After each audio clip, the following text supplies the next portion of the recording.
નમસ્કાર દર્શક મિત્રો, અત્યારે સ્પાર્ક ટુડે ન્યૂઝની ટીમ એસટી ડેપો ખાતે અમે આવી પહોંચ્યા છે અને અમારી પાછળ તમામ જે યાત્રીગણો છે આપ જોઈ રહ્યા છો કે આ તમામ જે ભક્તજનો છે તેઓ નર્મદા પરિક્રમા માટે જવા માટે ઈચ્છુક છે, પણ ક્યાંક ને ક્યાંક અહીંયા એસટી ડેપો દ્વારા બસની અયોગ્ય વ્યવસ્થાના કારણે તમામ જે અત્યારે આ ભક્તજનો છે તે અટવાયા છે. તેઓને અહીંયાથી વહેલી તકે તેઓ પહોંચે, ત્યાં નર્મદા પરિક્રમા કરે તેવી આશાથી તેઓ અહીંયા પહોંચ્યા છે, પણ તેમ છતાં અહીંનું જે તંત્ર છે તેમના દ્વારા બસની યોગ્ય વ્યવસ્થા ન કરવાના કારણે આ તમામ જે ભક્તજનો છે તે ઘણા ટાઈમથી તેઓ અત્યારે ગૂંચવાઈ રહ્યા છે. અનેક અલગ જે વિસ્તારોમાંથી જે લોકો આવ્યા છે ત્યારે આપણે ભક્તજનો છે તેમની સાથે વાત કરીશું. જી બેન, ક્યારથી કેટલા સમયથી તમે આવ્યા છો?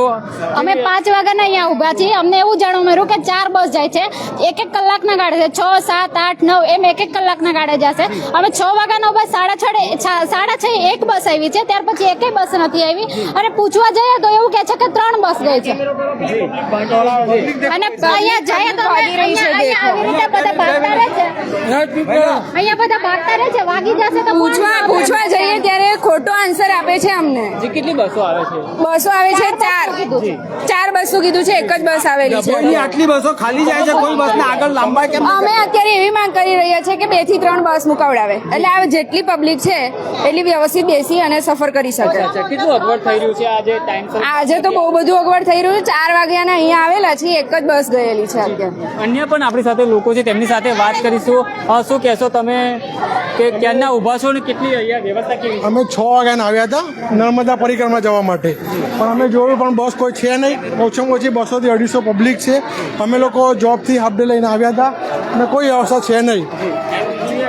દર્શક મિત્રો, જો આ અહીંયા એક બસ આવી છે, તેમાં જે આ ભક્તજનો છે તે અહીંયા ભીડમાં ધક્કા મુક્કી કરીને તેઓ અત્યારે ચડવા પર મજબૂર થઈ રહ્યા છે. તમામ જે ભક્તજનો છે અને તંત્રને પણ સ્પાર્ક ટુડે ન્યૂઝ અપીલ કરે છે કે બીજી એક્સ્ટ્રા બસો છે તે મૂકવામાં આવે, જેથી કરીને આ તમામ જે ભક્તજનો છે તે અહીંયાથી નર્મદા પરિક્રમા જતા હોય તેઓને ક્યાંક ને ક્યાંક હાલાકી ન પડે તેવી તંત્ર દ્વારા પણ વ્યવસ્થા છે તે કરવી જોઈએ. શું કહેશો? અત્યારે ભીડમાં પણ લોકો અત્યારે જોઈએ, હવે બીજી બસ આવે અમે બેસીશું, બીજું તો શું, નકર તો ઘરે રિટર્ન થઈશું. સરકારે એવું જાહેરાત કરેલી છે કે જેટલું પબ્લિક વધશે એમ બસ વધારીશું, પણ એ સુવિધા અમને ઉપલબ્ધ નથી અત્યારે. અહીંયા કોઈ રજૂઆત કરી છે તમે? પૂછપરછની બારીએ રજૂઆત કરી હતી, એ એવું કીધું કે 8 વાગે એક જ બસ છે, એના પછી કોઈ બસ આવે હવે કોઈ બસ નથી એવું કહે છે. હવે જે 4 બસો હતી એ નીકળી ગઈ એવું કહે છે. હવે શું કરવાનું? તો પછી અરે અમે તો આના કરતા કુંભના મેળામાં 1300 કિલોમીટર પોતાની ગાડી લઈને ગયા હતા, તો બી અમને આમ આટલી અગવડ નથી પડી. અત્યારે તમે આ સરકારે એવું જાહેરાત કરી કે ભાઈ અહીંયાથી બસોની અવર જવર ચાલુ છે અને 100 રૂપિયા ભાડું છે, એવી વ્યવસ્થા કરેલી છે. એવું કરીને અમે અહીંયા આવી ગયા. વધારાની બસો દોડાવવામાં આવે તો રાહત મળી શકે? મળી શકે રાહત. અત્યારે આ પબ્લિક જોવો તમે, કેટલી પબ્લિક છે જોવો તો ખરા. જી જી, શું કહેશો? 4 બસોની પબ્લિક છે તો હજુ 6 વાગ્યાના અમે છોકરાઓને લઈને અહીંયા ઊભા છે, પણ હજુ કોઈ સુવિધા નથી કરી. અમે રાવપુરામાંથી આવ્યા છે. કેટલી અગવડ થઈ રહી છે? બહુ બધી અગવડ થઈ રહી છે. તમે પણ કોની જોડે છે? અમે ફેમિલી સાથે 6:30 ના આવ્યા છે, પણ એક પણ બસ છે નહીં. અને અમને એવું કીધું 7 વાગે છે, 7:30 છે, 8 વાગે આવશે, પણ કોઈ વ્યવસ્થા લાગતી નથી. અને ડેપો મેનેજરે એવું કીધેલું છે કે તમે એક્સ્ટ્રા બસ બી મૂકીશું, પણ એની રેગ્યુલર બસ જ નથી આવતી, તો પછી એક્સ્ટ્રા બસની વાત જ ક્યાં રહી? હવે આ નાના બાળકો અમારી સાથે ફેમિલી છે, અમે હેરાન થઈએ, એનું જવાબદાર વ્યક્તિ કોણ?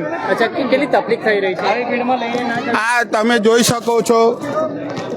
શકો છો કે આ બસમાં કેટલી ભીડ છે. એક બસ હમણાં આવી છે, બતાવો. જે ચોક્કસથી દર્શક મિત્રો, તમામ જે અહીંના જે ભક્તજનો જે નર્મદા પરિક્રમા માટે જતા જે મુસાફરો છે તેઓ કહી રહ્યા છે કે જો વધારાની બસો દોડાવવામાં આવે તો ચોક્કસથી આ રીતના દ્રશ્ય ના સર્જાય. આપ જે રીતના દ્રશ્ય જોઈ શકો છો સ્પાર્ક ટુડે ન્યૂઝના લાઈવના માધ્યમથી અમે આપણે બતાવી રહ્યા છે કે જે ઘેટા બકરાની જેમ અંદર જે ભરાઈ રહ્યા છે આ તમામ જે મુસાફરો છે તે નર્મદા પરિક્રમા માટે જવા માટે ઈચ્છુક છે. તેઓ હાલ તેઓને ઘણી હાલાકી થઈ રહી છે. શું કહેશો, તમને તો જગ્યા મળી ગઈ, આ લોકોને જગ્યા- ના મારું રિઝર્વેશન છે મારું. અચ્છા. હા, રિઝર્વેશન છે. એક્સ્ટ્રા બસો દોડે તો કેટલું આ લોકોને રાહત થાય? गुजराती नहीं आवे छे. ये ज्यादा बस निकले तो हाँ, लोगों को कितनी राहत? बहुत राहत हो जाएगा. इन लोगों का रिजर्वेशन का फिक्स नहीं रहता है, कौन से प्लेटफॉर्म में आएगा वो फिक्स नहीं रहता है. और ये देखिए अभी भी प्लेटफॉर्म पे नहीं लगा है, साइड में लगा है. आधा पब्लिक पहले ही रास्ते में चढ़ गया है. मैनेजमेंट बहुत ही घटिया है, इनका सिस्टम बरोबर नहीं है.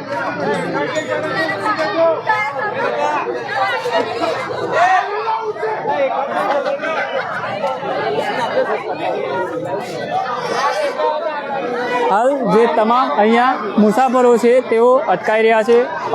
તમે ક્યાં જવા માટે? તિલકવાડા પરિક્रमा માટે. અચ્છા, તિલકવાડાથી આવ્યા છો. તિલકવાડા તો જવાનું. અહીંયા સુવિધા કેવી મળી રહી છે? कुछ नहीं, कोई सुविधा नहीं है, अच्छा, कोई सुविधा नहीं है. देखो अभी कब से भीड़ लगी है यहाँ दिक्कत हो रहा पे, है बस का अभी टाइम? बहुत. अभी आप 1 घंटे से खड़े हैं, कोई नहीं है. क्या मांग क्या कर रहे हो कि एक्स्ट्रा कुछ नहीं, एक्स्ट्रा बसेस चाहिए ना. इतना पब्लिक खड़ा है तो उनके लिए बसेस तो चाहिए. कब से खड़े हो आप? 1 घंटा हो गया. જે ચોક્કસથી દર્શક મિત્રો આ છોડ દો ખાલી. અમે આણંદથી આવ્યા છે, 6 વાગ્યાના ઊભા છે. સરકાર તરફથી જાહેરાત કરવાની છે કે અડધો કલાકે બસ મળશે, પણ આ પબ્લિક એટલી બધી પરેશાન થાય છે. છોકરાઓ સાથે આવ્યા છે. સરકાર જાહેરાત તો કરી દે છે, પણ અહીંનું જે વહીવટી તંત્ર છે એ કંઈ બી ધ્યાન આપતું નથી. અમે ડેપો મેનેજરને પૂછીને આવ્યા છે, પણ કોઈ વ્યવસ્થિત જવાબ મળતો નથી. આવશે એવું કરે છે. 1.5 કલાકથી અમે ઊભા છે. આજે જુઓ છો તમે આજુબાજુ બધા પેસેન્જર કેટલા હેરાન પરેશાન થાય. જો સરકાર આવું જાહેરાત જ ના કરવી જોઈએ, તમે જો વ્યવસ્થા ના કરી શકતા હોય તો. બરાબર. અન્ય પણ આપણી સાથે લોકો છે, તેમની સાથે વાત કરી. તમે ક્યાંથી આવ્યા છો? અમદાવાદ. હું વડોદરાથી છું, અમદાવાદથી. કેટલી અગવડ થઈ રહી છે? અહીંયા બહુ પ્રોબ્લેમ છે. અમે લગભગ 5:30-6 વાગ્યાના ઊભા રહે. 5:30-6 વાગ્યાના ઊભા 5:30-6 વાગ્યાના અમે અહીંયા જ છે. ડેપો ઓફિસમાંથી એવું જણાવવામાં આવે છે કે કલાકે બસ છે, પણ એકચ્યુઅલી મારી 5:30થી હજી કોઈ બસ અહીંયા આવી નથી. આજ એક બસ હજી હમણાં આવી છે, અને એમાં તમે પબ્લિક જોઈ શકો છો કેટલી છે અંદર. અને ઓલમોસ્ટ એના કરતાં 3 ગણી પબ્લિક અહીંયા નીચે છે, કે જે 3 બસ બી ઓછી પડશે એટલી પબ્લિક અહીંયા હમણાં છે. સુવિધા અત્યારે જો કરી આપવામાં આવે તો સારું છે, કારણ કે કાલે પછી કશી જરૂર છે નહીં. તો બને તો અત્યારે રાહત કાર્ય જેવું કરી આપો તો સારું. જો આ બધી પબ્લિક બાકી જ છે. પેલા બેન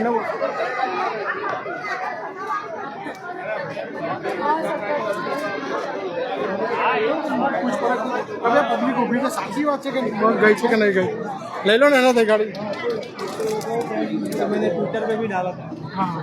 गुजरात समाचार को भी मैं ट्रैक किया था कि यहाँ पे ऐसा बहुत प्रॉब्लम है, चल रहा है. 2-3 बस की ज़रूरत है, लेकिन एक भी बस नहीं भेज रहे ये लोग.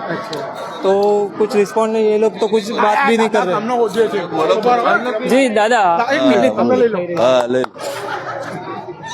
ચાલો સ્ટાર્ટ. ભાઈ આ તિલકવાડા જવા માટે આ પબ્લિક 6:30-7 વાગ્યાની ઊભી છે. મુખ્યમંત્રીના આદેશનું ઉલ્લંઘન કર્યું છે આ ડેપો વાળાએ. એક બી બસ નથી ને અત્યારે 400 પબ્લિક અહીં ઊભી છે. એટલે આ વ્યવસ્થા સર્જાયેલી છે. શું કહો છો કે આ વધુ બસો મૂકવામાં આવે તો તમામ મુસાફરોનું? હા, હજુ 4 થી 5 બસો મૂકવામાં આવે તો તમામ મુસાફરો ત્યાં નર્મદાની પરિક્રમા કરવા સુધી પહોંચી શકે તેમ છે. અચ્છા, કેટલી બસો આવે છે ને કેવી રીતના છે? એ કેટલી આવી નહીં, પણ આ 7 વાગ્યાના બધા ઊભા છે.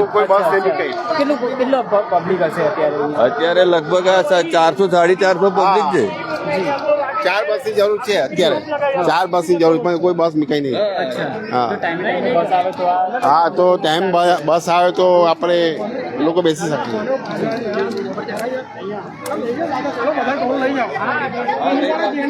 ચાલો લઈ લો પેલા ચાલો.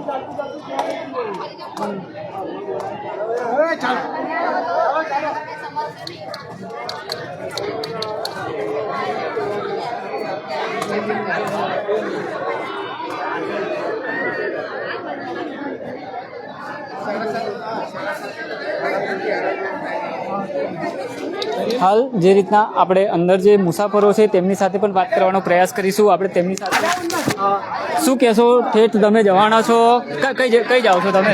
ગભાઈ જોઉં છું.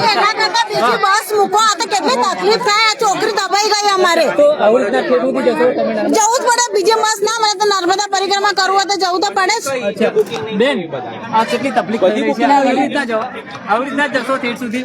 ના, અમે બીજી બસની વેઇટ કરીએ છીએ. બીજી બસ મુકાય એટલે અમે ત્યાં જઈશું. જી ચોક્કસથી દર્શક મિત્રો, આ તમામ જે મુસાફરો છે આ રીતના ભીડમાં જવા પર અત્યારે મજબૂર બન્યા છે.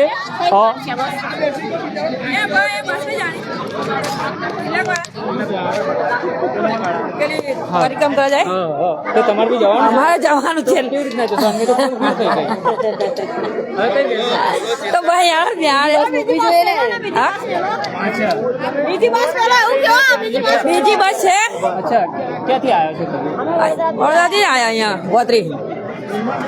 જે ચોક્કસથી દર્શક મિત્રો, તમામ જે અત્યારે નર્મદા પરિક્રમા માટે જતા જે ભક્તજનો છે તે તંત્ર પાસે એક આશા રાખી રહ્યા છે કે એસટી નિગમ દ્વારા જે વધુ બસો અહીંયા ફાળવવામાં આવે તો તમામ જે અહીંયાથી ભક્તજનો છે નર્મદા પરિક્રમા માટે જતા હોય છે તેઓને હાલાકી ના થાય. બસ અમે પણ એક આશા કરીએ છીએ કે જો નર્મદા પરિક્રમા માટે જે આ શ્રદ્ધાળુઓ છે તે મોટી સંખ્યામાં અહીંયાથી વડોદરા જે એસટી ડેપો છે ત્યાંથી જતા હોય છે, ત્યારે વધુ જો બસો ફાળવવામાં આવે તો ચોક્કસથી આ તમામ શ્રદ્ધાળુઓ આરામથી મુસાફરી કરીને નર્મદા પરિક્રમા સુધી પહોંચી શકે છે. કેમેરામેન પ્રદીપ ચૌહાણ સાથે હું Ravi Sindha, spark today news, Vadodara.